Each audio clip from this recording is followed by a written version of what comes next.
The city is still asleep, or at least it pretends to be, because beneath the silence thousands of lives are already beginning to move long before the first hint of daylight reaches the rooftops. Somewhere beyond the mist, a baker feeds his oven while a watchman finishes his final patrol, and neither of them realizes they are about to witness a day that historians will remember for centuries. If you had been standing there, breathing the cold morning air of London in 1558, would you have sensed that history sometimes changes before anyone notices it? Absolutely. But London is already breathing. Not loudly, not all at once, but with the quiet rhythm of thousands of unseen people beginning another day inside a city that rarely truly sleeps. If you stood here long enough, you would realize that dawn in Tudor London is not a single moment. It arrives person by person, hearth by hearth, street by street. Thin ribbons of smoke begin curling upward from timber chimneys as household fires are coaxed back to life after the night. Somewhere nearby, a woman kneels beside glowing embers, stirring yesterday's ashes before laying fresh pieces of wood across them with practiced hands. The warmth spreads slowly through the room, and with it comes the first comforting smell of the day, damp wood, charcoal, and bread dough waiting to become breakfast. Outside, the streets remain wrapped in darkness, but they are far from empty. A pair of apprentices hurry along the lane carrying bundles almost as large as themselves, speaking only in whispers because their master expects the workshop open before sunrise. Their footsteps echo against crooked buildings that seem to lean toward one another overhead, making the narrow street feel more like a tunnel than an open road. Nothing about these streets has been designed for comfort. Rainwater from yesterday still lingers in shallow depressions, mixing with mud churned by horses and carts until every step demands attention. The city asks for your concentration from the very beginning of the day, because one careless stride can leave your boots soaked before breakfast has even begun. And yet people move confidently through it all. They know where the ground sinks, which corners remain slippery, which alleys flood after heavy rain, and which shortcuts save precious minutes before the markets awaken. Knowledge here is rarely written down. It lives in memory, passed from one generation to the next until the streets themselves become something like an inherited language. Above them hangs a skyline unlike any other in England. Church towers rise wherever your eyes settle, each one waiting for the bells that will soon roll across the city.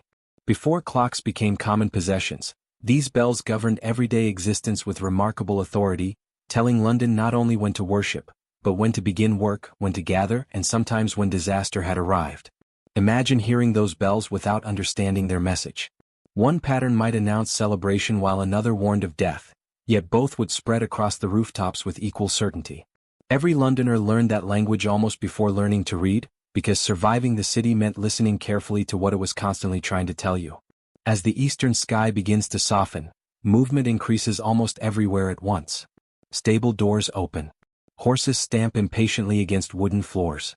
Shopkeepers lift heavy shutters one after another until entire streets slowly transform from silent rows of dark buildings into places filled with conversation, bargaining, laughter, and work. The remarkable thing is not how noisy London becomes. The remarkable thing is how quickly it happens. Within what feels like only a few minutes, a city that appeared almost abandoned now seems impossibly crowded, as though thousands of people had emerged from the timber walls themselves instead of from the small rooms hidden behind them. The markets are among the first places to fully awaken. Before most residents have finished their morning meal, merchants are already arranging their goods with extraordinary care, understanding that presentation often decides whether a customer stops or simply keeps walking. Every basket, every folded cloth, every polished piece of metal quietly announces something about the person selling it. Some traders have traveled only a few miles to reach these streets. Others represent goods that have crossed seas, kingdoms, and countless hands before arriving in London. It is strangely humbling to imagine that a single pouch of spice resting on a wooden counter may have begun its journey months earlier in lands almost impossible for the average Londoner to imagine. That contrast exists everywhere you look. A porter carrying sacks through the mud passes beneath a window where imported silk hangs drying after inspection. A child chasing a stray dog darts between customers discussing cargo from distant ports. Wealth and hardship do not occupy separate neighborhoods as neatly as we sometimes imagine. They often share the very same street, divided only by a doorway. Perhaps that is one of the first truths this city asks you to accept. Tudor London is never only one thing. It is prosperous and struggling, magnificent and exhausting, hopeful and unforgiving, sometimes within the space of only a few footsteps. The contradictions are not exceptions to its character, they are its character. If you continue walking toward the river, another layer of the city slowly reveals itself. Long before you actually see the Thames, you begin noticing signs that it is nearby. The air grows cooler. The smell changes. Voices become mixed with the distant creak of timber and the hollow rhythm of water striking wooden hulls somewhere beyond the buildings. The river is more than scenery. It is movement made visible. Everything seems drawn toward it or carried away from it, as though London itself were breathing through the water. Goods arrive, news arrives, strangers arrive, and every current seems to promise that something unexpected may appear around the next bend. Would the people living here have thought of themselves as part of history?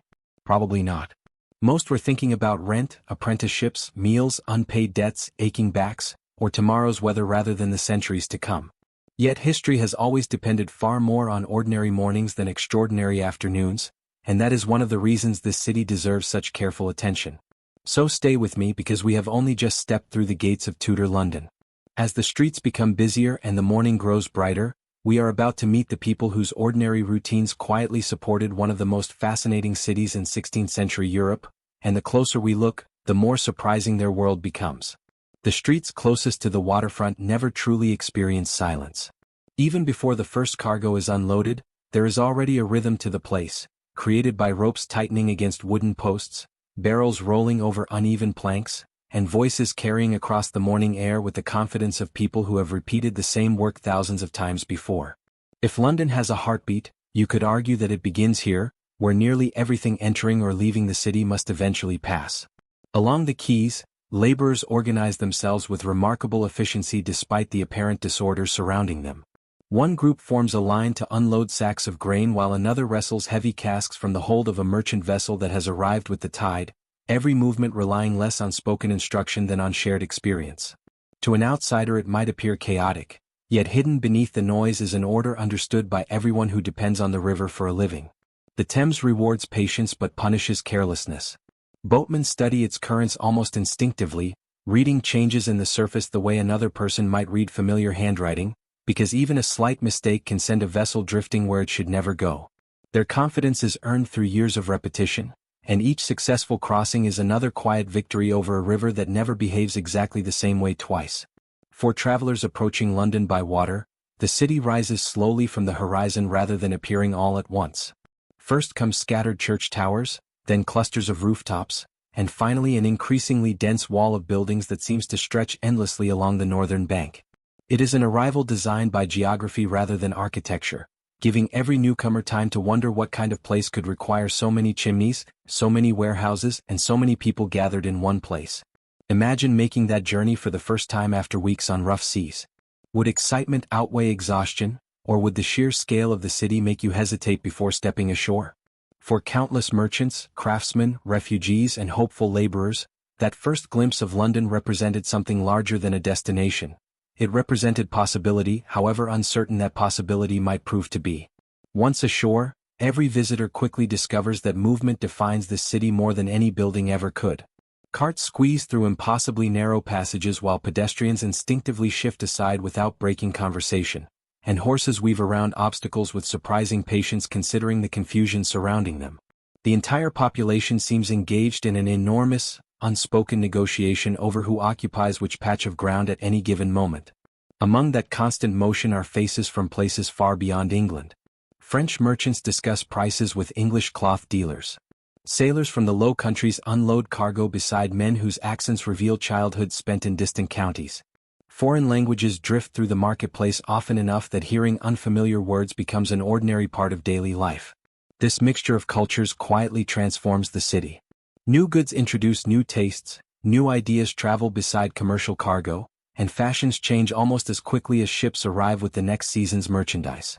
London does not merely collect products from across Europe, it absorbs influences until they become part of its own identity. Yet beneath that energy lies an unmistakable awareness that life here remains uncertain.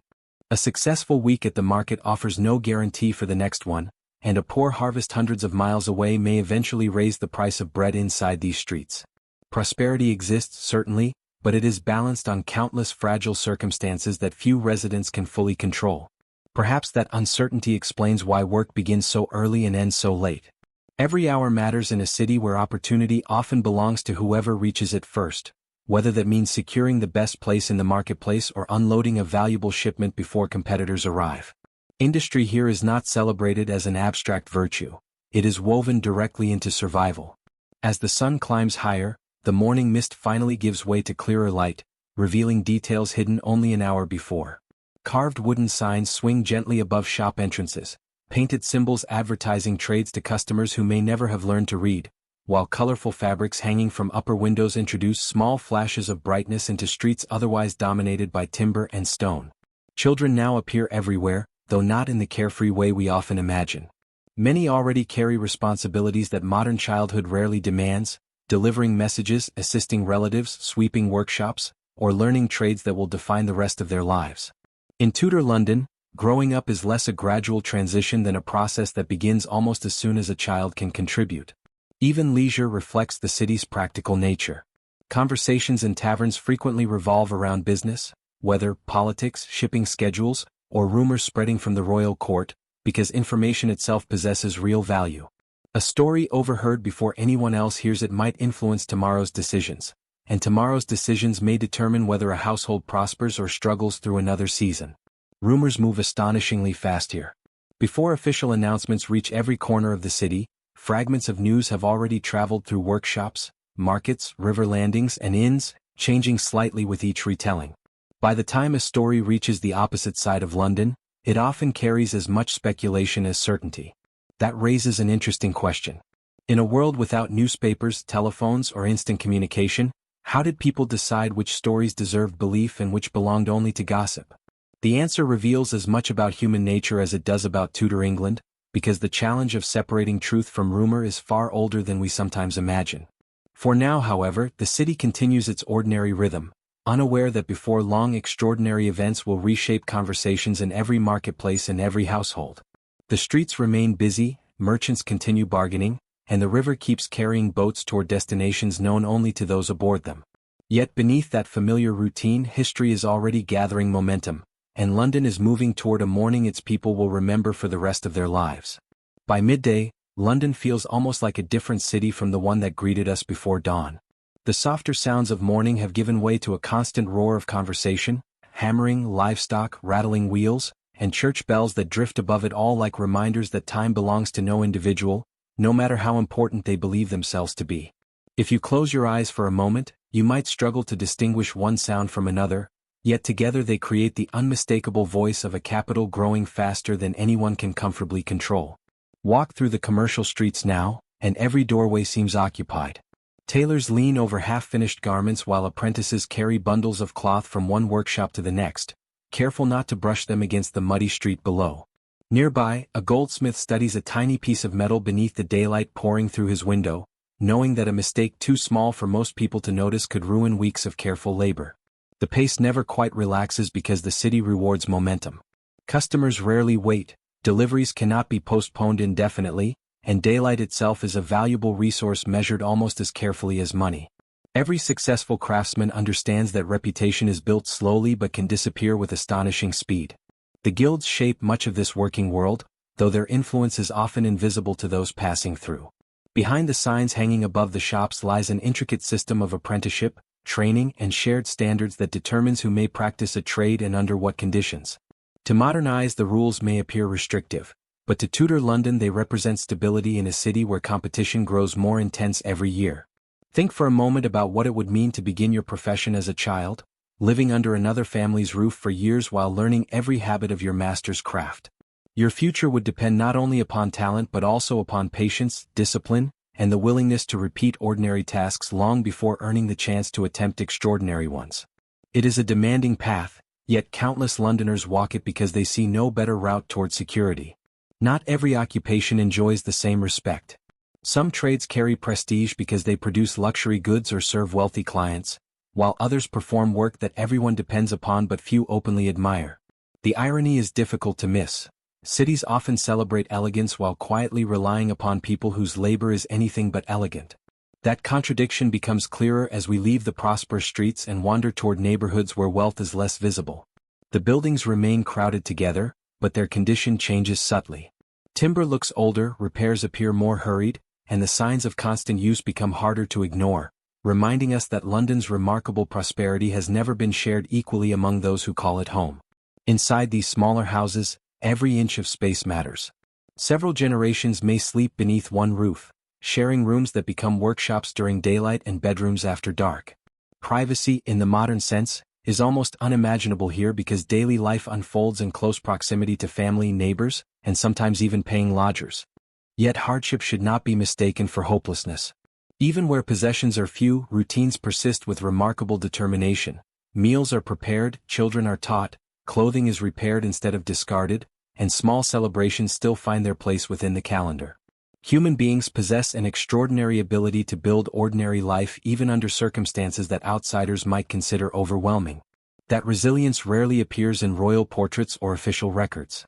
Histories often remember kings, queens, and great political decisions because they leave convenient documents behind, while the quieter victories of ordinary households vanish almost unnoticed.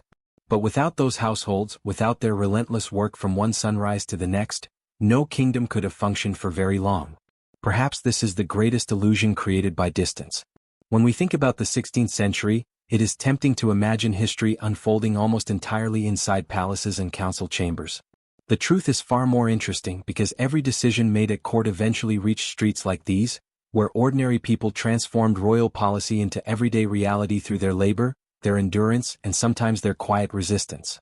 As afternoon approaches, the quality of light begins to change again. Sunlight reaches deeper into narrow lanes that had remained shaded throughout the morning, revealing textures hidden in darkness only hours earlier. Weathered beams, uneven stonework, faded paint, and worn thresholds all tell stories that no written chronicle could ever fully preserve. Look closely enough and the city begins to resemble a living archive. Every repaired doorway suggests an earlier fire, every rebuilt wall hints at forgotten accidents, and every well-worn step records thousands of journeys made by people whose names history never bothered to remember. London does not simply contain the past, it carries it openly on every surface. Soon our path will lead us toward one of the city's most remarkable landmarks, a place where commerce, architecture, daily routine, and royal authority intersect in ways that still surprise modern visitors studying this period. At first glance it appears to be only a crossing over the Thames, but before long you will discover that it functioned as something far stranger than an ordinary bridge, and once you see it through Tudor eyes, it becomes almost impossible to think of it in the same way again. The closer you move toward the bridge, the more the city's rhythm begins to change. The crowds no longer flow in every direction with the loose unpredictability of the market streets, but gradually compress into a single stream, as though thousands of separate journeys have quietly agreed to share the same narrow path. Long before the bridge comes fully into view, you can already sense its presence simply by watching how London itself begins to gather around it. For many visitors arriving from the south, this crossing forms their very first impression of the capital. Before they glimpse the great churches, before they enter the crowded markets, before they hear the endless chorus of merchants calling to customers, they must pass through this remarkable structure that serves not merely as a bridge but as a neighborhood suspended above moving water. It is an introduction unlike any other city in Europe could offer. If someone described it to you without naming it, you might struggle to believe them. Imagine an ordinary street lined with homes, workshops, and shops. Then imagine lifting that entire street into the air and placing it above one of England's busiest rivers. That improbable image is far closer to reality than most modern illustrations ever managed to convey. The buildings rise on both sides so closely that the river beneath almost disappears from sight. Wooden upper stories stretch outward above the roadway, reducing the sky to a narrow ribbon overhead and making the crossing feel enclosed rather than exposed. A traveler could spend several minutes walking across the bridge without fully appreciating that powerful water is rushing only a short distance below their feet. Life here follows its own distinct rhythm. Shopkeepers open their doors directly onto the bridge, greeting customers who have no intention of stopping yet often find themselves lingering after catching sight of an interesting display.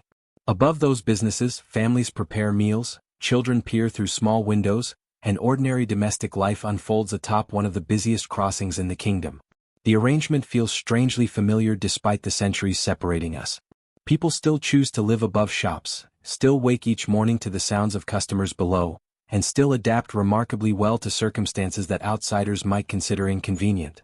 Human beings have always possessed an extraordinary ability to normalize even the most unusual surroundings. Yet beneath the wooden floors lies a constant reminder that this is no ordinary street. The Thames never stops moving, and its currents shape daily life whether residents notice them or not. Every tide pushes against the bridge's stone supports with relentless force, creating swirling channels that experienced boatmen respect with good reason. Crossing beneath the bridge demands far more skill than crossing above it. Pilots must judge both current and timing with remarkable precision, because water squeezed through the narrow arches accelerates into powerful torrents capable of overturning poorly handled boats. What appears calm from a distance reveals itself, at close range, as a place where confidence must always be matched by experience. It is remarkable how often great cities hide danger beneath ordinary routines. Residents walking overhead rarely pause to consider the hazards below, just as the boatmen navigating the river seldom look upward to think about the lives unfolding inside the houses above them. Each group inhabits a different version of the same place, connected physically yet separated by entirely different daily concerns. Would you eventually stop noticing something so extraordinary? That may be one of history's most fascinating questions. The remarkable has a curious habit of becoming invisible once it forms part of everyday life, and perhaps no place demonstrates that truth more clearly than this bridge, where wonder gradually transformed into routine simply because generations experienced it every single day. Commerce flourishes wherever people are required to slow down. Travelers delayed by congestion browse nearby stalls, purchase food, exchange news, or simply watch the endless procession passing in both directions. Every interruption creates opportunity, and Londoners prove exceptionally talented at recognizing opportunities hidden inside inconvenience. Messages also travel this route with astonishing regularity. Merchants carry reports from distant ports. Couriers ride with official correspondence. Pilgrims, craftsmen, nobles, and laborers all contribute fragments of information that gradually spread through the capital until rumors become almost as common as facts. In many ways, the bridge functions not only as a physical crossing but also as one of London's greatest exchanges of ideas. The farther you walk, the more impossible it becomes to separate architecture from human experience. Every beam has supported countless footsteps, every doorway has welcomed generations of residents, and every stone has witnessed celebrations, arguments, departures, reunions, and quiet moments that history never recorded. Buildings endure because lives continue passing through them. Then, almost without warning, another reality emerges. Above one of the great entrances stand unmistakable reminders that royal authority extends into everyday life, transforming an ordinary journey into something more unsettling. Travelers cannot help but look upward, and once they do, they are reminded that this city rewards loyalty while expecting absolute obedience. Public displays of punishment belong to a world that feels deeply foreign today, yet they carried unmistakable meaning for Tudor society. Justice was intended to be visible rather than hidden, and political authority often expressed itself through carefully chosen symbols placed where thousands of people would encounter them every day. Whether those displays inspired respect, fear, or silent resentment is a question each observer answered privately. Perhaps the greatest power of such spectacles lay not in the moment people first noticed them, but in what happened afterward. Imagine walking beneath the same warning week after week until it gradually blended into the background of ordinary life, becoming another familiar feature of the city's landscape. What does repeated exposure to power do to the human mind, and how quietly does the extraordinary become accepted as normal? That question lingers long after we leave the bridge behind. Because what we are discovering is not merely how Tudor London looked, but how it shaped the thoughts, expectations, and emotions of the people who lived within it. And if the bridge revealed how authority announced itself above the river, the water flowing beneath it reveals something equally important. The force that sustained the city, connected it to the wider world, and quietly carried every triumph and every tragedy toward the sea. The Thames never asks for your attention, yet before long you realize it has quietly claimed it anyway. From almost every busy street there is eventually a glimpse of moving water between rooftops, a damp breeze carrying the scent of mud and timber, or the distant rhythm of oars rising and falling together, reminding everyone that the river is never far away. London may spread across the land, but its daily life is measured by the currents that pass beneath its bridges. Stand along the northern bank for a while and you begin to notice that every landing place possesses its own personality. One quay welcomes ships loaded with barrels and heavy cargo that demand raw strength to unload, while another specializes in finer goods that disappear into waiting warehouses almost as soon as they arrive. The river is not simply lined with commerce. It is organized into a carefully developed system where experience matters as much as muscle. Before sunrise, entire communities are already at work beside the water. Porters bend beneath impossible loads, clerks record incoming cargo with remarkable precision, and merchants inspect crates whose contents may have traveled farther than many Londoners ever will in their lifetimes. Every successful delivery represents months of planning, favorable weather, skilled navigation, and no small amount of luck. Think about the patience required to build a business in such a world. A shipment delayed by storms in the Channel or unexpected tides on the Thames could alter fortunes before a single crate reached the dock, leaving merchants to wait with little control over events unfolding far beyond the city's walls. Commerce in Tudor London rewards confidence, but it constantly reminds its participants that certainty is an illusion. The boatmen who carry passengers across the river understand uncertainty better than anyone. They spend their lives reading water that refuses to remain the same from one hour to the next, recognizing subtle changes in current and wind that escape the notice of everyone standing safely on shore. Their profession demands knowledge that cannot be mastered through books alone, because every lesson is written directly onto the surface of the Thames itself. Passengers often experience only the final result of that expertise. A short crossing may last only minutes, yet behind those few minutes stand years of practice, countless journeys through rain and fog, and an intimate familiarity with the moods of the river. The best watermen make difficult work appear almost effortless, which is perhaps the highest compliment any craft can receive. Around them, life unfolds continuously along the embankments. Fishermen prepare their nets while children watch with quiet fascination, hoping for moments when silver flashes beneath the surface before disappearing again into darker water. Nearby, women bargain over the morning's catch with the confidence of people who know exactly how much freshness is worth and exactly how quickly hesitation becomes expensive. The markets beside the river possess an energy unlike any other part of the city. Here the air carries salt, smoke, damp rope, and fresh fish in equal measure, blending into a scent that visitors rarely forget even if they wish they could. It is not pleasant by modern standards, but it speaks honestly of a place where survival depends upon constant movement rather than comfortable appearances. Listen closely and another layer reveals itself beneath the noise. Bargaining rises and falls like music, interrupted by bursts of laughter, arguments over prices, greetings exchanged between workers who have known one another for decades, and the occasional call announcing the arrival of another vessel. None of it follows a conductor, yet somehow the entire waterfront performs as though everyone instinctively understands their place within the larger composition.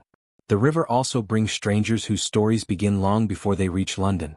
Sailors carry memories of distant coastlines, merchants arrive with news from foreign ports, and travelers step ashore carrying hopes that no customs officer could ever inspect. Every arrival subtly changes the city, adding another thread to a fabric already woven from countless different journeys. That constant exchange explains why London often seems larger than its physical boundaries suggest. Even people who never leave England encounter ideas, objects, accents, and customs carried upstream from places they may never see for themselves. In quiet ways, the Thames allows the wider world to enter the city one tide at a time. Yet the same water that delivers prosperity also receives whatever the city wishes to discard. Waste flows toward the river through streets and smaller waterways, disappearing from immediate view but never truly vanishing. Tudor London understands that the Thames has become polluted, even if its people cannot fully explain the reasons why contaminated water so often accompanies sickness. Would you trust the river enough to drink from it if no better alternative existed? That uncomfortable question faced ordinary Londoners every single day, forcing them to balance necessity against caution in ways that modern infrastructure has largely allowed us to forget. Their understanding of disease remained incomplete, but experience had already taught them that not every source of water deserved equal confidence. This contradiction defines the Thames more completely than any map ever could. It nourishes the city while carrying away its refuse, provides employment while demanding respect, and connects London to the wider world even as it reflects the consequences of the city's own relentless growth. Few places reveal the complexity of urban life more honestly than this restless ribbon of water, and before long we will discover that even something as ordinary as sharing a meal tells us just as much about Tudor London as the river flowing beside it. As afternoon settles over the city, the urgency of the morning gives way to a steadier rhythm. The busiest bargains have already been struck, the largest deliveries have found their destinations, and workshops now echo with the quieter sounds of skilled hands transforming raw materials into finished goods. It is during these hours that London reveals the discipline hidden beneath its apparent disorder. Inside a baker's shop, the day's work is far from over. Fresh loaves continue to emerge from the oven while assistants prepare dough for tomorrow, measuring ingredients by instinct as much as by habit. The warmth inside contrasts sharply with the damp streets outside, making the small workshop feel like a world entirely of its own. Bread is more than food here. It is the foundation of nearly every table, regardless of wealth, and even slight changes in its price ripple through the city with surprising speed. When harvests are generous, few stop to appreciate its abundance, but when grain becomes scarce, everyone notices almost immediately. The same quiet dependence exists throughout London's food markets. Butchers, fishmongers, cheesemakers, and vendors selling vegetables each play a role in a system that must function every single day without interruption. Feeding a city of this size is an achievement so ordinary that it often escapes notice, yet it requires remarkable coordination long before anyone sits down to eat. Imagine arriving in the marketplace with only a few coins in your pocket. Every purchase becomes a calculation, every decision shaped by necessity rather than preference. A family cannot afford waste, and experience teaches them which foods will stretch the farthest, which spoil quickly, and which purchases must wait for another week. Not everyone prepares meals inside private homes. Inns and cookshops provide warm food for travelers, laborers, and apprentices who have neither the time nor the means to maintain their own kitchens. Their doors remain busy throughout the afternoon as customers drift in seeking both nourishment and a brief escape from the demands waiting outside. The atmosphere inside these establishments differs from the formality we often associate with later restaurants. Conversations overlap from every direction while strangers share benches simply because space is limited. News travels quickly across these tables, carried by merchants, sailors, craftsmen, and visitors whose stories often become as valuable as the meals themselves. If you listen carefully, the conversations reveal a city constantly measuring itself against uncertainty. Some speak confidently about profitable ventures, while others quietly worry about rising prices, poor harvests, or relatives living beyond London's walls. Everyday life rarely separates personal concerns from larger events, because each has the power to reshape the other with surprising speed. Meals themselves remain simple by modern standards. Thick bread, pottage, cheese, onions, seasonal vegetables, and occasionally meat provide the foundation for most households. Luxury certainly exists, but it belongs to a relatively small portion of society, while ordinary families build their routines around ingredients that are practical, familiar, and filling. The contrast between wealthy and modest tables is impossible to ignore. In grander homes, imported spices, fine wines, and elaborate courses reflect status as much as taste. Elsewhere, careful planning ensures that nothing edible is wasted, with leftovers finding new purpose in tomorrow's meal rather than being discarded. What is remarkable is not merely the difference in wealth, but the shared understanding that food carries meaning beyond survival. Hospitality strengthens friendships, shared meals reinforce family bonds, and celebrations become memorable partly because they allow people to enjoy dishes reserved for special occasions. Across every social class, eating remains one of the few daily rituals capable of bringing people together despite their differences. Outside, the afternoon light begins to soften as shadows stretch farther across the narrow streets. Shopkeepers glance toward the sky more frequently now, unconsciously measuring how much daylight remains before shutters must be closed and unfinished work carried into tomorrow. Time feels different in a world governed almost entirely by natural light. Children who spent the morning helping in workshops now steal brief moments for games in open spaces between buildings. Their laughter rises above the constant murmur of commerce, reminding us that even in a city driven by work, childhood still finds unexpected places to exist. Those moments are often short, but perhaps that makes them all the more valuable. Soon the bells will ring once again, marking another transition in the city's endless cycle. Workers will finish their tasks, households will gather around evening fires, and London's appearance will change for the second time since dawn. Yet as daylight slowly begins to fade, another side of the city is preparing to emerge. A London shaped not by sunlight and commerce, but by flickering candlelight, crowded taverns, watchmen on patrol, and the uneasy awareness that night always transforms a great city in ways daylight never fully reveals. As the sun slips lower, the city begins another transformation so gradual that few people notice it while it is happening. The brilliant energy that filled the markets throughout the day slowly contracts behind wooden doors and shuttered windows, leaving the streets to those who still have business to finish before darkness fully settles. London is not becoming quieter, it is simply changing its voice. Shopkeepers step outside one last time to inspect the sky before closing for the evening. Heavy shutters swing into place with familiar creaks, iron latches are secured, and signs that attracted customers throughout the day now disappear into growing shadow. Tomorrow these streets will awaken once more, but for now each business withdraws into the safety of thick timber walls. Inside the workshops, the final tasks are carried out with careful precision. Tools are cleaned before being returned to their places, unfinished pieces are covered against dust, and glowing coals are either fed or extinguished depending on what the morning will require. These quiet routines rarely appear in history books, yet they are repeated thousands of times across the city every evening. The streets, however, remain alive. Apprentices hurry home carrying messages from their masters. Servants weave through the remaining crowds with baskets balanced carefully in their arms, and late customers make hurried purchases before every opportunity disappears until dawn. The pace has slowed, but it has not stopped. As daylight fades, another familiar sound spreads across London. Church bells once again echo from tower to tower, rolling above rooftops and across the river with an authority that no one questions. They do more than announce the passing of time.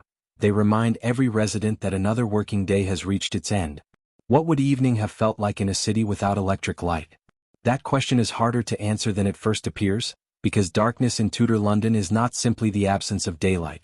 It is a condition that reshapes movement, conversation, confidence, and even the boundaries of the city itself.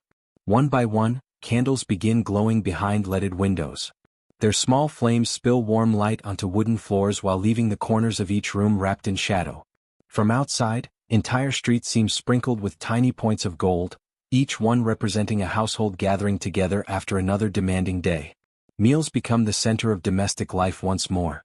Families speak about the work they have completed, the tasks waiting tomorrow, and the rumors collected throughout the day in markets, workshops, and along the river.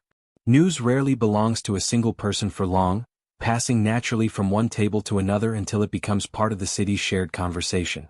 Not every household enjoys the same comfort. Some fires burn brightly beneath well-stocked kitchens, while others are fed sparingly because fuel itself must be carefully managed. Yet even modest homes create a sense of refuge against the growing darkness outside, proving that warmth often depends as much on companionship as on the fire itself. Elsewhere, London's taverns are only beginning to reach their busiest hours.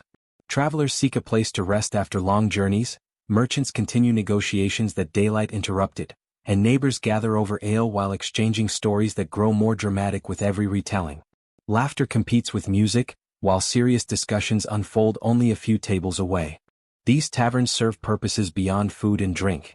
They are places where business relationships are strengthened, where employment may be offered, where travelers share news from distant counties, and where political developments begin circulating long before official announcements reach the public. Information moves through these rooms almost as freely as conversation itself. Yet the arrival of night also introduces caution. Streets that felt merely crowded beneath the afternoon sun now appear unfamiliar beneath scattered lanterns and moonlight. Distances seem greater, corners darker, and familiar routes somehow less certain than they did only hours before. The city authorities understand these dangers well. As darkness deepens, watchmen begin their patrols, moving steadily through the streets with lanterns and staffs, listening for disturbances that might otherwise pass unnoticed. Their presence offers reassurance, although few would mistake it for complete security. Imagine hearing footsteps behind you in one of these narrow lanes after sunset. Without bright light to reveal who approaches, every sound demands attention. A harmless passerby in genuine danger may announce themselves in exactly the same way until the final few moments, leaving caution to fill the gaps where certainty cannot.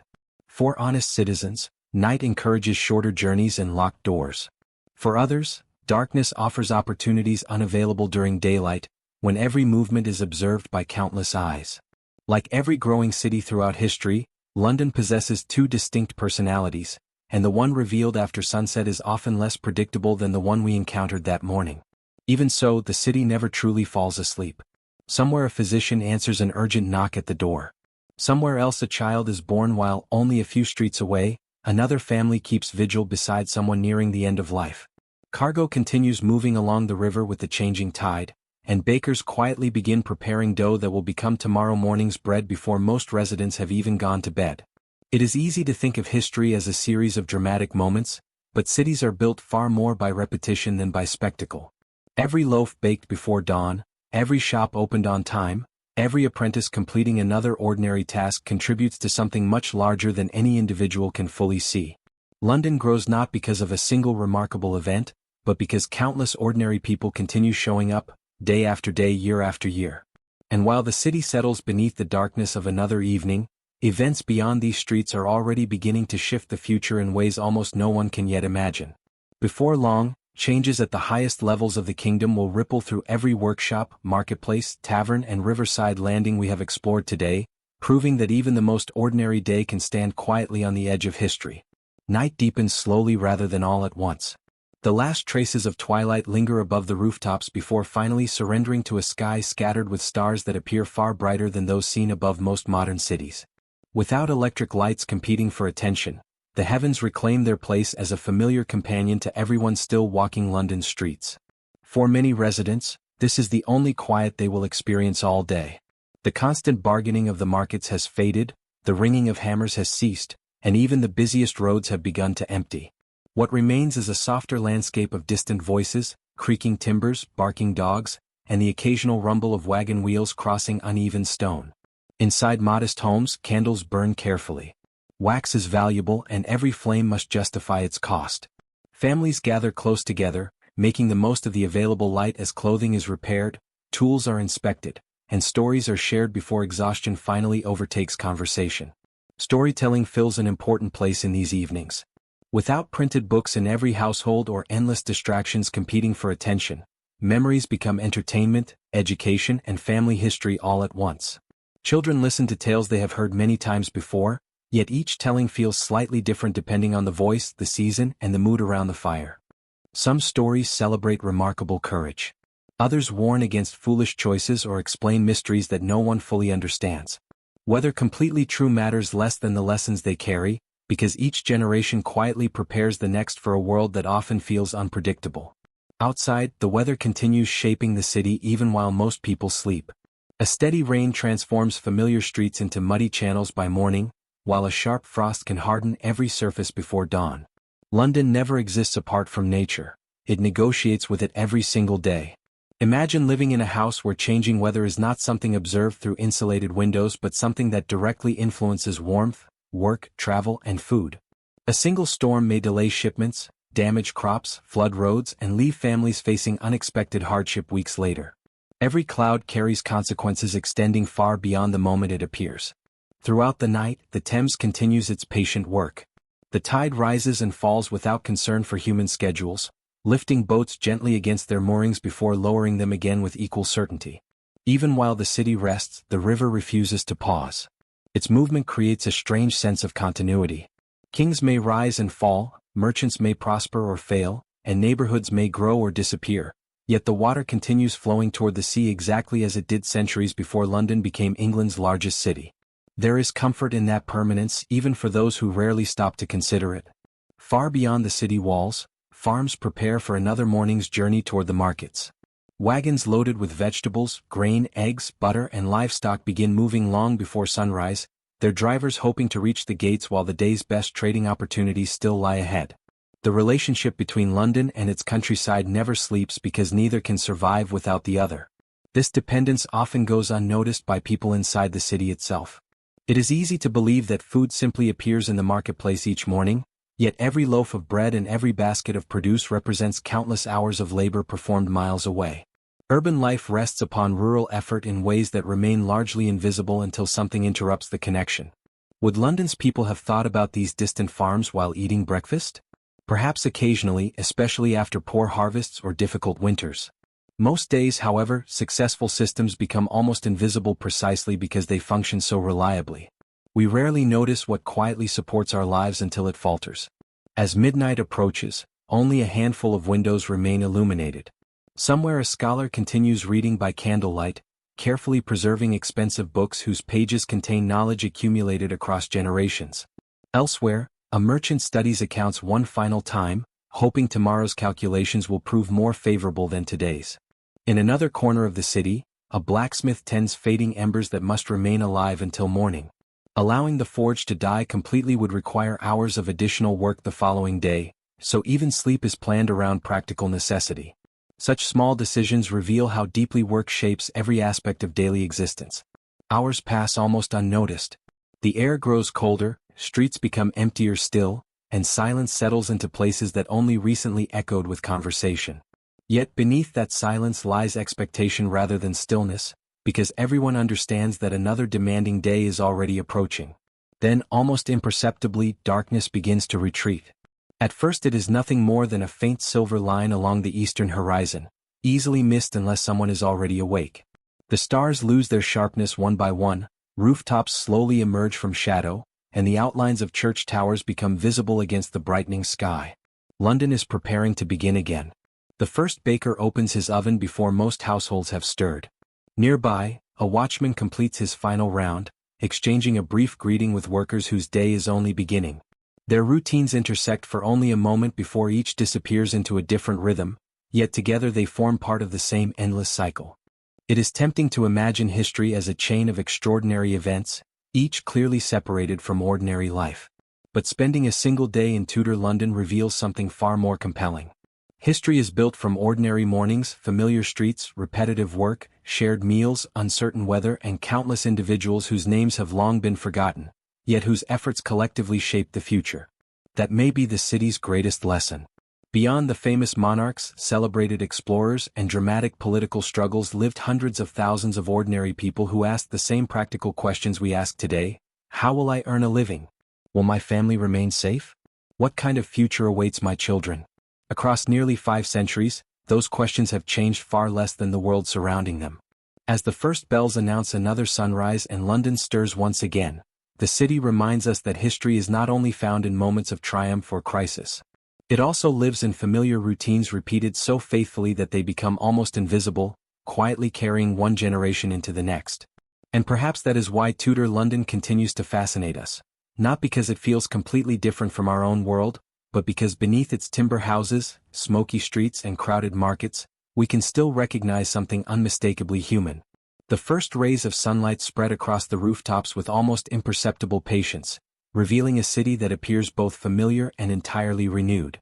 The damp stones reflect the pale morning light, chimneys begin releasing fresh columns of smoke into the cool air, and windows that stood dark only moments ago gradually awaken as another day quietly announces itself.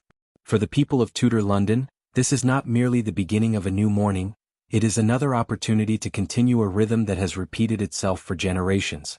Before most households finish preparing breakfast, the city gates are already welcoming a steady procession from the surrounding countryside.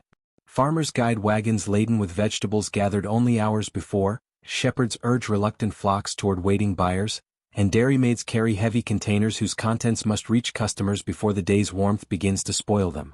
Their arrival reminds us that London never existed in isolation, but depended every day upon the fields, villages, and farms stretching far beyond its walls.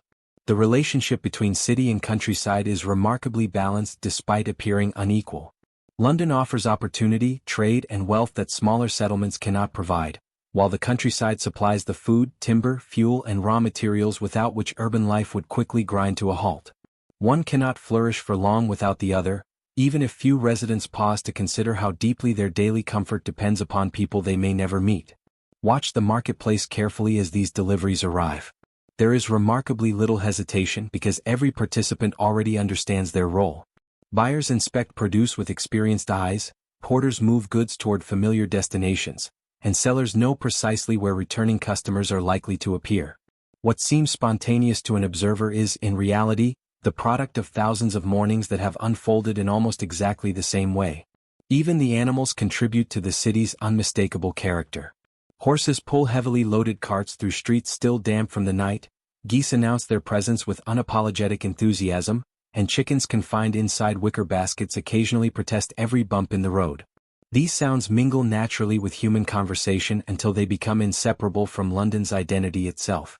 Would the city have felt strangely quiet without them? It is difficult to imagine because people living here rarely separate themselves from the animals that share their daily environment. They provide labor, transportation, food, and companionship in varying measure, becoming such an ordinary part of urban existence that their importance often escapes historical attention.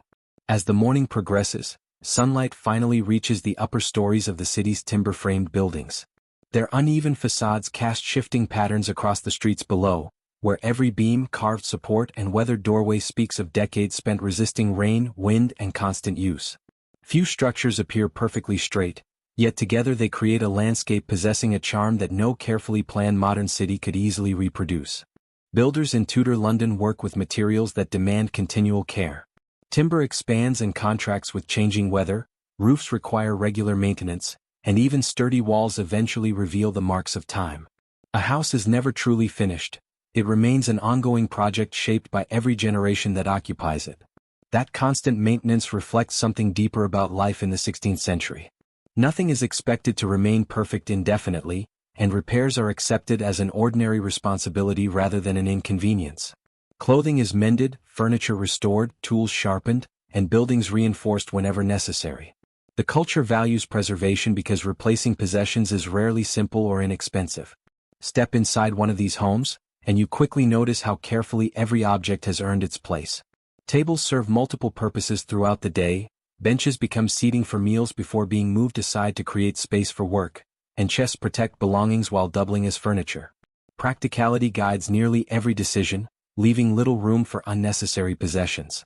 Light pours through small leaded windows and narrow beams that drift across worn wooden floors. Dust dances quietly within those shafts of sunlight, creating moments of unexpected beauty inside otherwise modest surroundings. Such scenes rarely attract the attention of chroniclers, yet they form the visual texture of ordinary life more faithfully than grand ceremonies ever could. Perhaps that is why walking through Tudor London feels so compelling. Beyond the famous events preserved in history books lies an immense world of unnoticed moments. A craftsman pausing briefly before beginning another task, a child watching pigeons gather in a churchyard, an elderly neighbor greeting familiar faces outside a doorway they have passed every morning for decades. History often whispers where we expect it to shout. As the city settles fully into another working day, familiar routines once again conceal the remarkable complexity supporting them. Every delivery completed, every bargain concluded, every loaf removed from the oven, and every boat tied securely along the river contributes to a system that functions only because thousands of individuals trust one another's work. That invisible cooperation, more than any monument or royal decree, is what allows Tudor London to thrive as one of Europe's most extraordinary cities.